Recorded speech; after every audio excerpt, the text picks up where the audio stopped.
शर्मिला ठाकरे यांनी कॅप्टन खरात प्रकरणावरून महिला वर्गाला चांगलेच खडे बोल सुनावलेत। व्हिडिओमध्ये कोणतीही महिला बेशुद्ध दिसत नाहीये। महिलांनी अंधश्रद्धेच्या आहारी जाऊ नये असं आवाहन देखील शर्मिला ठाकरे यांनी केलेलं आहे। आम्हाला देखील अनेक भोंदू बाबा भेटायला आले, पण आम्ही कधी त्यांच्या पाया पडलो नाही असं देखील शर्मिला ठाकरेंनी सांगितलेलं आहे। दरम्यान खासदार संजय राऊत यांनी शर्मिला ठाकरेंच्या मताशी सहमत असल्याचं म्हटलंय।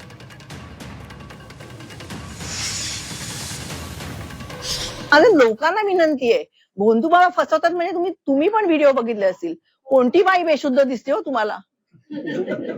काय आहे म्हणजे काय चाललंय? आपला समाज कुठे चाललाय? म्हणजे आपण महाराष्ट्र हा समाज सुधारक किती लिस्ट आहे हो, आपल्या संतांपासून, हुशार माणसांपासून, सायंटिस्ट पासून, साहित्यिकांपर्यंत। काय म्हणजे लोक वेडे झालेत का काय कळत नाही मला। मी त्यांच्या मताशी सहमत आहे। सगळ्यांनी, महिलांनी सुद्धा आपली सुरक्षा